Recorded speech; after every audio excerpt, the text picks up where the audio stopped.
सुबह की शुरुआत और हाथ में एक गर्म कप कॉफी, हम में से ज्यादातर लोगों के लिए ये एक रोज की बात है ना? लेकिन क्या कभी सोचा है कि इस कप में जो कहानी घुली है वो कितनी पुरानी और दिलचस्प हो सकती है? यकीन मानिए, ये कहानी उतनी सीधी नहीं है जितनी लगती है। तो असली सवाल यही उठता है कि भाई ये जो हमारा पसंदीदा मॉर्निंग ड्रिंक है, इसकी जड़ें आखिर हैं कहाँ? चलिए आज इसी की तह तक चलते हैं।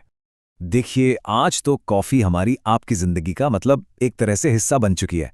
लेकिन इसकी शुरुआत हुई थी इस्लामी दुनिया से। जी हाँ, वहीं पर ये सबसे पहले पॉपुलर हुई थी। सोचिए, एक मामूली से बीज से पूरी दुनिया में छा जाने तक का इसका सफ़र कितना कमाल का रहा होगा। तो कहानी शुरू कहाँ से होती है? सबसे पहले चलते हैं इसके ज्योग्राफिकल रूट्स पर। पता लगाते हैं कि ये बीज आखिर मिला कहाँ था।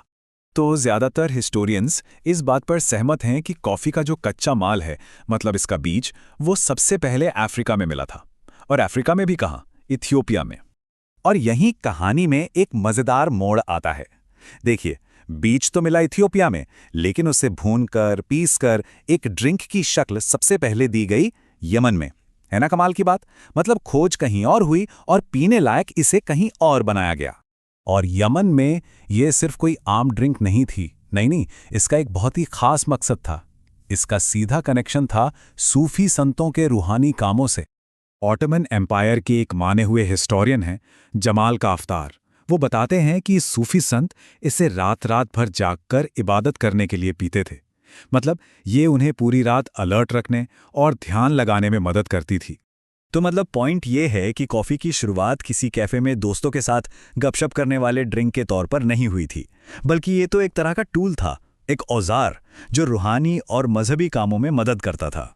अच्छा, उस जमाने में इसे कॉफ़ी नहीं कहते थे। इसका असली नाम था कहवा। और ये नाम भी बड़ा दिलचस्प है।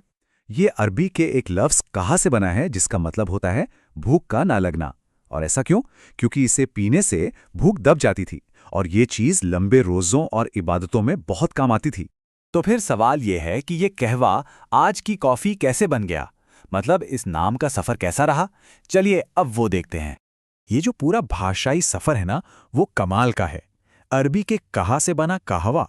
फिर जैसे जैसे ये ड्रिंक दुनिया के अलग अलग कोनों में पहुंचा, अलग अलग कल्चर्स से गुजरा, इसका नाम भी थोड़ा थोड़ा बदलता गया और आखिर में जाकर ये बन गया कॉफ़ी, जिसे आज पूरी दुनिया जानती है।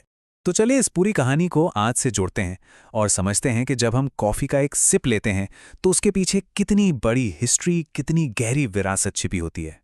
तो बस अगली बार जब हाथ में कॉफ़ी का कप हो तो एक पल के लिए ये ज़रूर सोचिएगा कि ये सिर्फ एक ड्रिंक नहीं है, ये एक ऐसी विरासत का हिस्सा है जिसकी जड़ें इस्लामिक दुनिया की रूहानी प्रैक्टिसेस से जुड़ी हुई हैं। और ये बात एक बड़ा सवाल भी खड़ा करती है ना, कि हमारी रोज़मर्रा की ज़िंदगी में न जाने और कितनी ऐसी आम सी चीज़ें होंगी जिनके पीछे ऐसी ही हैरान कर देने वाली अनसुनी कहानियाँ छिपी हों।